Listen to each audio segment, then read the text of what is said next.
Hello boys and girls, welcome to another episode of FoulkesBrau.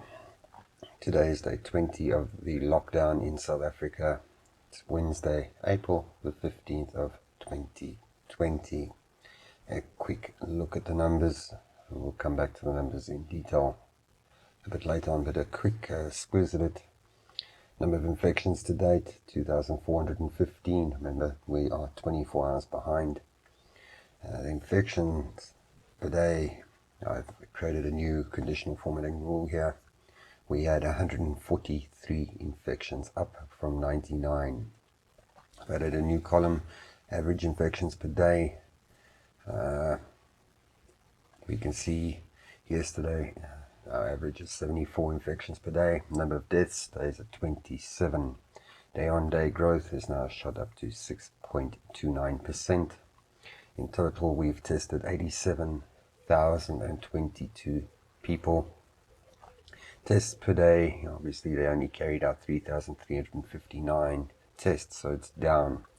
Percentage infected 2.78%. In other words, the percentage of the number of infections per test. Population stays 60 million, we're not going to change that. Percentage of the population tested 0.15%. Our mortality rate 1.12%. Our rand is currently sitting at 18.33 to a dollar. That's a decline of 12.88% since we started. So in the news, let's come and have a look at our news.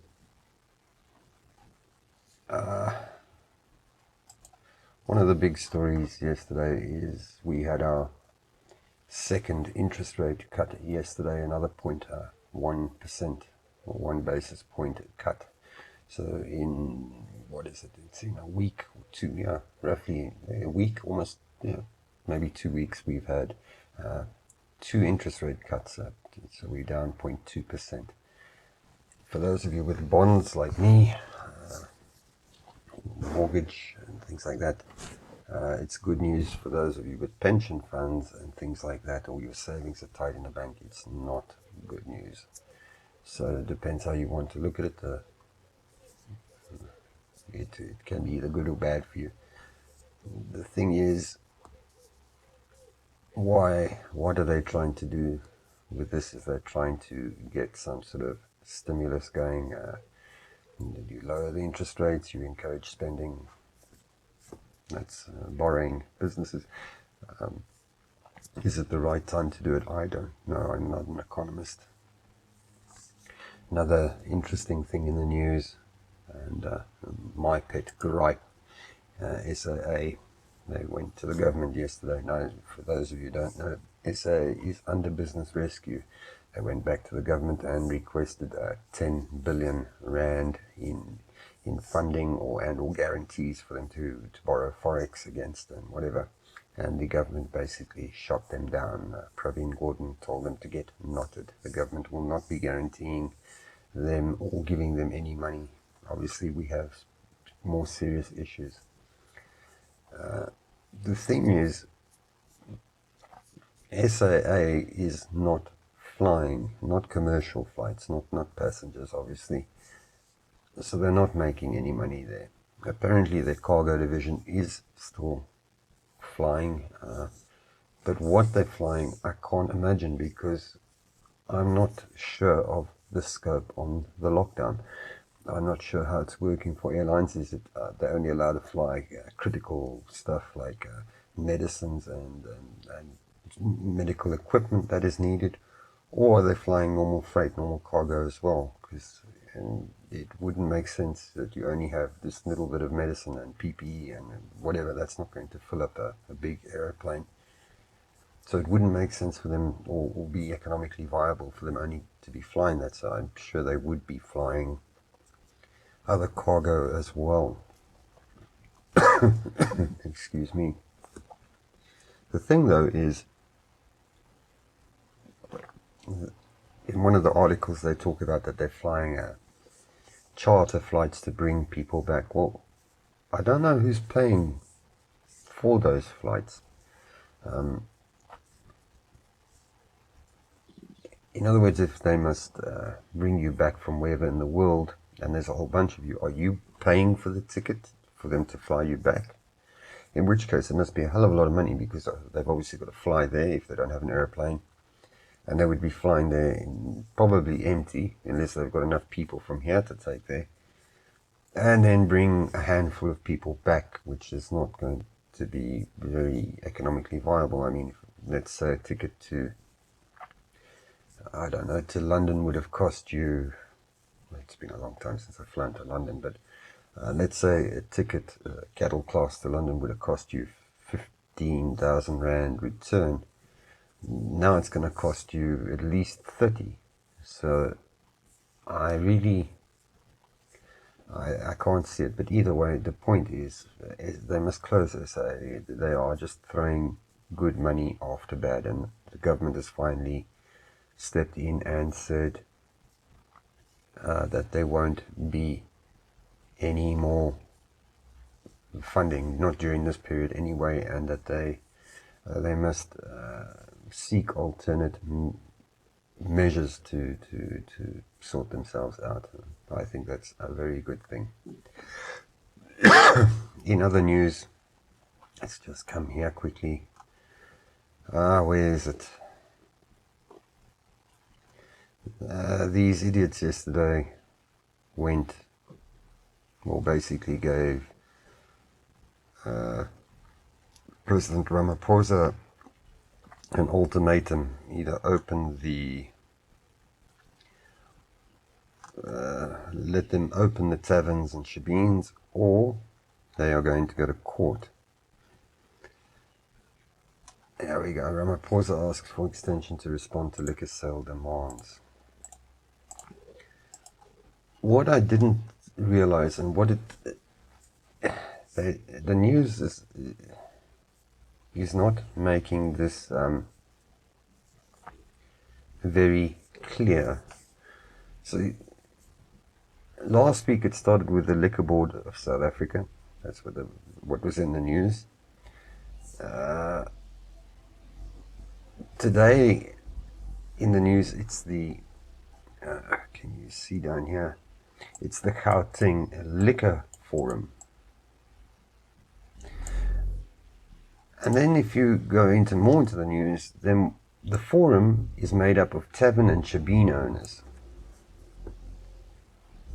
So that doesn't, to me, that doesn't include pubs, bars. It doesn't include liquor stores or anything like that. This is the taverns and the shebeens, and they are saying, hey, let us trade. Also, what is not clear in this is what sort of trade do they want? In the reports, they're saying, okay, we'll have social distancing. In other words, you can go sit there and drink, but we will keep social distancing of 1 meter, or separation of 1 meter, and we'll only allow 50 people into the thing.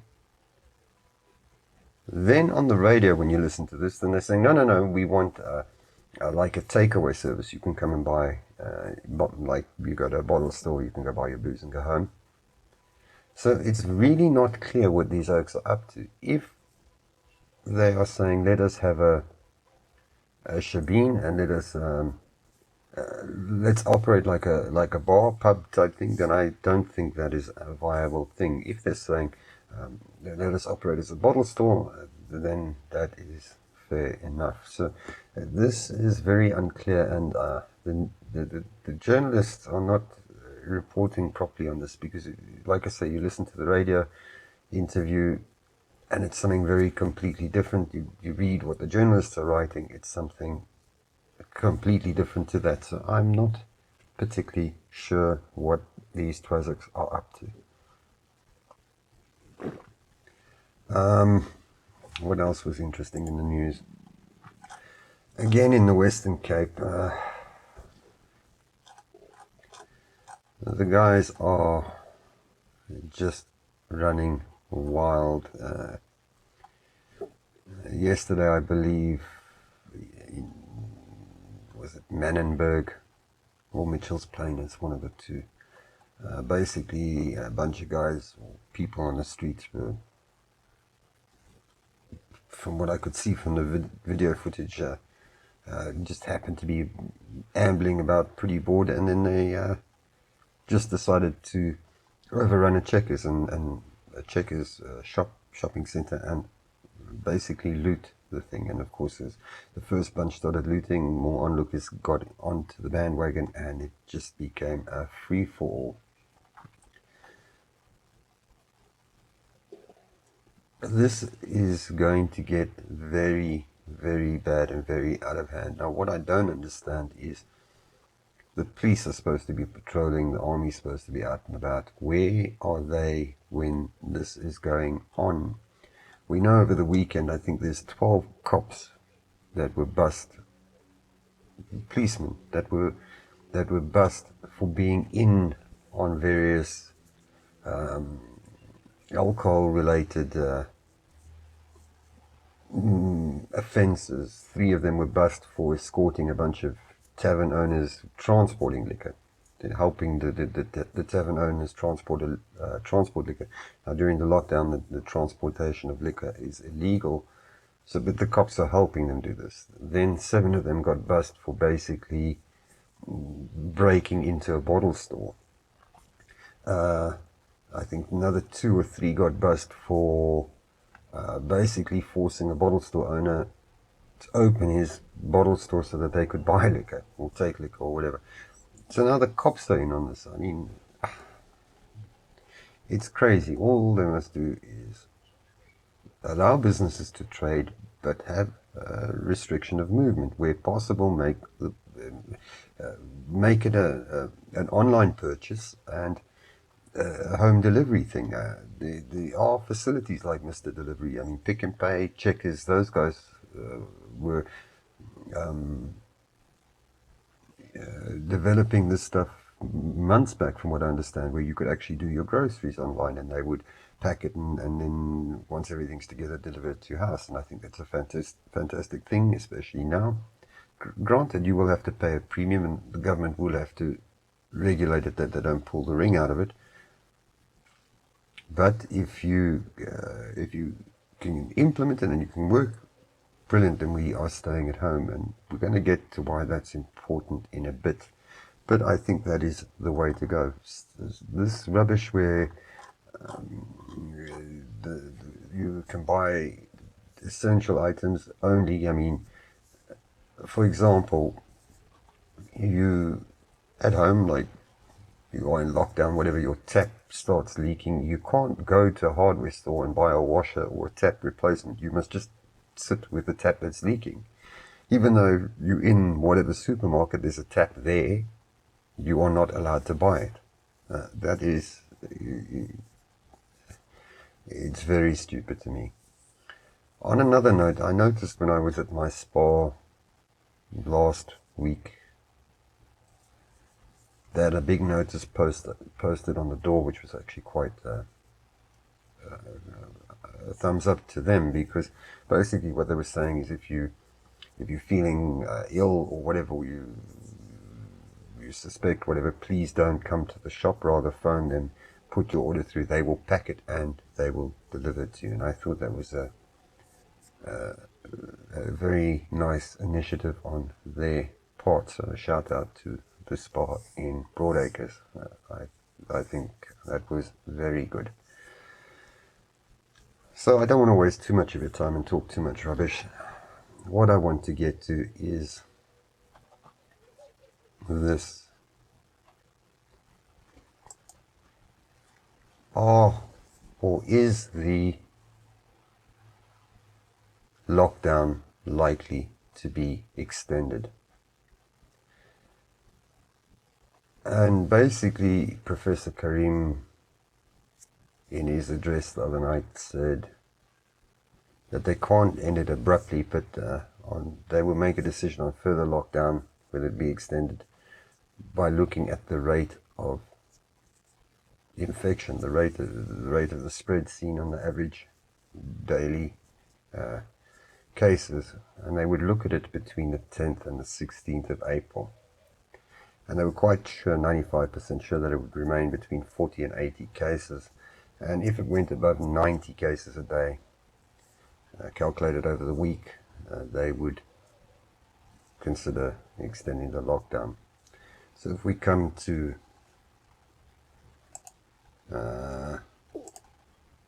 unfortunately to the last couple of days, let me just get my paint. What you can see here, remember we are 24 hours behind, so we should actually take it from there, from the 11th on. If we just look at the average of the last couple of days, with yesterday's 143 cases, and on the 13th 145 cases, that pushes our average up to 95. It was sitting at 80 something. Just with those two little knocks, there we go to 95. So in all likelihood, if the infection rate of the next 2 days does not drop drastically, with infections per day, in all likelihood our lockdown is going to be extended. If I was a betting man, I would actually bet on that. I just want to show you some trends that we've made. How do I get it? Okay, obviously I must close this one. So if I come to our trends, I've added some extra trends in here. What we can see, our number of infections is growing, and it's going to pull our curve up to follow it. You can see it's already above the curve over there. Our infections per day, again, is going to pull that curve up. What is important to sort of see here, our percentage infected and our average infections today per day, you can see we start off with a big number there and a big number there. That's because we didn't have the data for those few days. So obviously I start from 0 to hero straight away. And the percentage of the infected rate was coming down, but it has started turning. And the same with our average infections per day. It was coming down and it's started turning. So it's starting to go the other way. So if we look at just the trend, I suspect that yes, the lockdown will be extended, and that is all the more reason to stay at home and stay in isolation.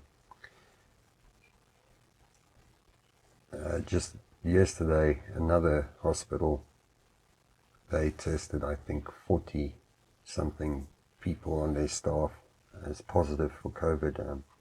It's a posh hospital up the road in Morningside, and so our healthcare people are starting, well, I suspect have been getting the brunt of this for quite some time now.